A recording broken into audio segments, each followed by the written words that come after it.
Hello, everyone. This is Sabia from the Asmara Bellydance Initiative, and I am so excited to be doing Community Thursdays with Jenny. Just to give you a little intro, if this is your first time seeing a Community Thursday post, every Thursday, Asmara Bellydance Initiative features a belly dancer of color. We talk about current issues, we ask them about what they're doing, and of course, we give you information so you can continue to follow them.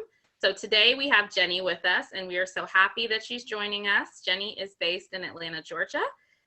So we'll just jump right into the interview. And Jenny, I want to ask you first, what inspires you as a dancer? What inspires me as a dancer?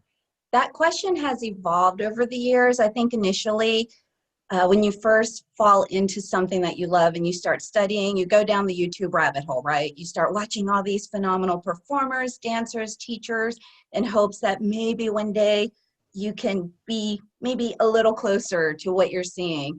So that initially in my journey really inspired me to want to be better, to learn more, to really explore this dance.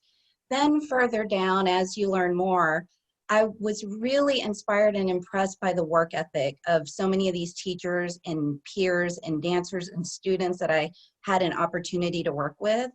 It helped me want to be better and want to know more, and also helped me become maybe more responsible in my choices. And then I would say, separate from that, just day to day, finding that balance where I find inspiration in the small things. Because I think sometimes we're going so quickly and we're wearing so many hats that we forget to stop and appreciate those small moments, the moments with family, with our dogs, being inspired by the art we're seeing in the traffic patterns, or people walking with umbrellas. I had a teacher once point that out. Look out the window, look at the traffic patterns, or look at everyone walking with the umbrellas. What do you see? And so, I'm still drawing inspiration from all those wonderful dancers and teachers who inspired me, as well as all the hardworking dancers and performers. But I think finding joy in those small moments, especially this year. Those are all great things that you pointed out. I feel like inspiration has to be a big picture and a little picture thing. So I can definitely relate to having goals and being inspired by other people, but also not forgetting, like, as artists, that we pull from our surroundings. So Exactly. I definitely relate to that. So speaking of like what you're doing as an artist, what are some fun projects you're working on right now? Fun projects. Currently, I have 2 upcoming shows. One that I'll be performing in that for October Halloween theme, hosted by Heidi Hernandez here in Atlanta. If you all don't know her, she's a phenomenal dancer. And also, I partnered with Farida at Atlanta Fusion Belly Dance, where we host a show twice a year called Atlanta's Got Talent. And because of the pandemic, we obviously couldn't do it live, but we've decided to take it virtual. And so we're going to be presenting that in November with the teacher that we were hosting, Sylvia Salamanca, who many people know. She'll also be teaching virtual classes that weekend. Those are probably the 2 more immediate projects. And then behind the scenes, I'm working with 2 colleagues that I consider friends and deeply respect to create an educational resource in a safe space regarding or about the Asian American experience. And, our focus will be education, knowledge, just because I think the more we know of each other and of all these different cultures and wonderful things that we bring, the better we can be. And then behind the scenes, I'm working on a relaunch. So, yeah, little things to keep me busy. That's exciting. I'm excited. The fact you're able to do all those projects right now, and like, it's just nice because the projects that we do keep us connected to people, even if we can't necessarily do our regular shows, Hoflas, we can still collaborate with other dancers, even if it's virtually. So Exactly. yes, we will definitely, as those things come up, you can follow Jenny and you can find that information, or we might be dropping some of it on the page. So my next question for you is a little deeper. I wanted to ask you about the adversity you've faced as a dancer. Tell us a little bit about that. Yes, that is a deeper question, but it's a great question. I'm always cautious how I answer this because I want to share what my experiences are, but I also am very mindful of not trying to center it necessarily on me.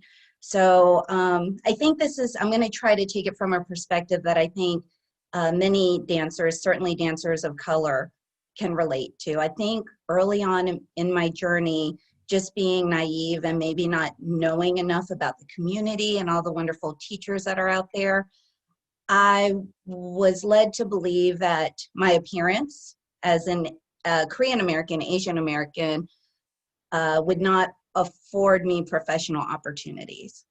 That basically you can dance because you enjoy it, but don't expect to make a living or be hireable. And in my naivete, I would say I believed it. I was grateful that I could even dance. And through that experience, I became more aware of the instances where maybe my background worked against me. For example, I can remember being turned away from a professional private event I was hired for. The studio didn't do a great job vetting, meaning, hey, this is what the dancer looks like, this is who we're sending, and being sent away. And the embarrassment that I felt in that moment was pretty devastating at the time. But of course, now I'd have a different reaction. I have a better understanding of who I am, my place in the community, and I've had an opportunity to work with people in the dance community who do embrace diversity and don't see it as a handicap, if you will, or something to hold someone back. And I also recognize over the years the moments where maybe who I am and how I appear may have played into an idea of privileged opportunities, if that makes sense. And I know we often talk about privilege in terms of white privilege, but I also recognize that within the voices of color and those who identify as a person of color, there is sometimes a hierarchy that's viewed by the majority, right? And so oftentimes early on, I would find I might be the token diversity in a show or an event. But I've, through the years, come to recognize the pros and cons. And I don't necessarily see that as a pro, because I also recognize there's tokenism and also opportunities that might be taken from other dancers. So, you know, without getting too in the weeds about me, I think many people watching this can probably relate and probably have their own stories. I have so many more I could share, but I think you know, we've all faced it. I think just as dancers, but certainly as dancers of color, I can't think of one account or a friend who shared who has not experienced either discrimination or a lost opportunity or just not having a seat at all. So, you know, I'm still learning a lot from those experiences, but it did take several years, I think, for me to find my voice, if that makes sense. No, that makes complete sense. And I appreciate you being so honest about that. What I was going to ask you about next was the whole intersectionality piece of who you are as a dancer and a person and how that impacts your experience. And I know you spoke a lot to some things like, you know, tokenism and colorism even, Yes. of just how even as a person of color, being a person of color that's not necessarily white passing, but has lighter skin, or you know, might look more the aesthetic people are wanting, the majority, that does give you some privilege, although you still are facing a lot of discrimination. So in all that, I wanted to ask you how the intersectionality of who you are does impact you as a dancer and your dance experience. That's a great question. Wow, big questions. I love these. I think, you know, I have touched a little bit on it, but to take it further, I think and maybe I'm bringing this to inward, but I think just me reflecting on my role in this art form and how I can contribute to it and support the community, I'm recognizing that I need to be more responsible in my choices because I'm not a dancer of origin, because the dances maybe I'm most associated with, which obviously would be this art form as well as hip hop and a couple of others. Those are not dances where I would be considered a dancer of origin. So I think as an Asian American woman in this genre, I have a greater responsibility to in how I present my art, how I teach, and how I support those dancers who may be of origin or may be trying to think of a way to say this. Sorry, being very careful here. Because I do recognize what's happening in the community right now. I think anyone who's in our dance community, they are, to say they have no idea what's happening, I think there's a reckoning happening where we're recognizing the privileges and how the intersectionality of who we are has either contributed to it or can help with that.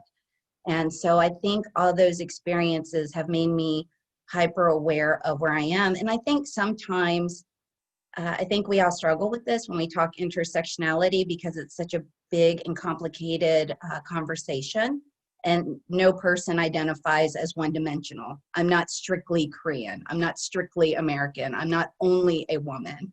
I think when all those come together, you find yourself in a position of maybe sometimes feeling a little lost, of not belonging, of maybe feeling a little bit like an other, if you will. And so I think for me personally, that question is something that I use to reflect on and really think about, okay, these are the cross sections of my life, but how do I want that to be presented and how do I want to be viewed within this art form? Because we're so often identified as only doing one style, only being Korean, only being a woman, only being ...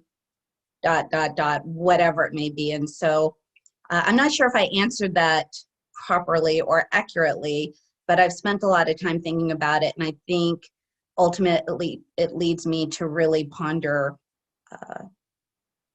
how I can approach this art form moving forward, because I am not a dancer of origin, and obviously the cultural appropriation conversation is very valid and real and needed.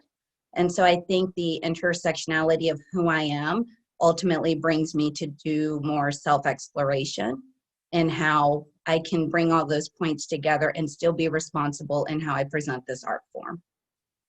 And I apologize if I didn't answer your question. I hope I did. No, you answered it. And like I said, I know that that's a very like multifaceted question, but I think that it's just important that we think about those things as dancers, because we, whether or not this is our culture of origin, or we are hopefully respectfully coming in and enjoying it, we do have to think about like what we bring to the table as dancers and how it impacts our experience in this community. So I appreciate you being vulnerable with us and having these tough conversations, because I think a lot of people think about these things, but I will really hope that we can start to have these conversations in a more public way, and not just as a reaction to what's happening around us in the world, but to just continue to keep this going so that we can be mindful about how we engage this, because it's fun, but it's also, for some people, it's a lot more rooted in their identity and their lifestyle. So we have to be respectful of that and just know, what we're also bringing into it. So Absolutely. Thank you so much for talking about those things. And I'm sorry, Oh, yes. I was just going to ask, when you said that, it made me think of one other point. Also, as women, I think we're understanding that for so long, the claims that this is a dance for the female body and blah, blah, blah. I mean, we also have to recognize our role as women in this dance in terms of also opening it up and accepting everyone who wants to study and learn.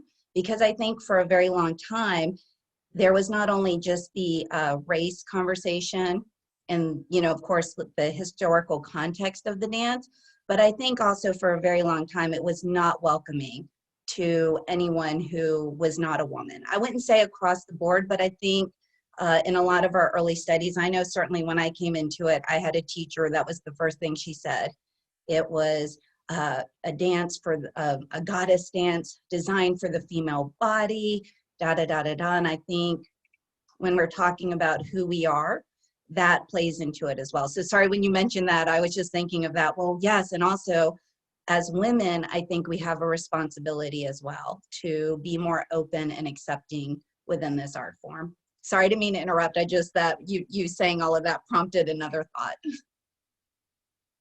That's perfectly okay. I mean, that's another valid point. That could be a whole another conversation about just being mindful about, you know, how we identify who can take a seat at the table in this dance form. And that, again, is not just about one thing. There's a lot of identities that are closed out of this dance or looked as less than. And another thing that gets played on a lot is gender. Yes. So we do have to start unpacking that too. So that might have to be another conversation for another I know day. this could take us down all sorts of roads and forks in the roads, No, down valleys, up mountains. It's true. So no, I appreciate you bringing that up as well. That's definitely something we have to start looking at for those who identify as women or femme, that this, you know, this dance, well, really just those who identify, you know, who identify as females, sex-wise and gender-wise, it does really close the doors to others. So yes, that's also a good point. Man, yeah, there's so many good things to talk about. But I do want to really like give you this platform too, to promote yourself and all of the amazing work you're doing. So I don't want it to end with people seeing this interview and being like, oh my gosh, I'm so happy I got to know about Jenny. So tell us how we can continue to follow you, support you. I want people to see like your amazing dancing. I don't know if you've ever seen Jenny dance, but it is something to see. So how can we stay in touch? How can people find you? Well, I'm embarrassed to say this. I'm still working on revamping my website. I don't even want to confess how long that has been. But so as of right now, because of that, I would say my IG and FB, Instagram, and Facebook would probably be the best way. On IG, I'm Jenny Go Atlanta. And that's more a reference to a friend who had made a joke about how I'm always on the go. And on Facebook, I'm just on there as boring old Jenny Nichols. Okay, well, and for those of you who are like scrambling to write it, don't worry. I will drop it below the video so that you can follow Jenny, connect with Jenny. And if you want to continue to see our community Thursdays, connect with us, share this video with your friends. You can follow us on Instagram and Facebook as Asmara Bellydance Initiative. Those will also be below. So feel free to connect with us. If you want to email us, it's just contact@asmarabellydance.org. So that's pretty much everything for Community Thursday this week. Jenny, we really appreciate you coming on with us. I know there's a huge time difference, East Coast to West Coast. Well, it's an earlier morning for you, so thank you. And also, I want to be sure that everyone who's watching understands the members of the Asmara Bellydance Initiative. I have the privilege of knowing, I think, most of them personally.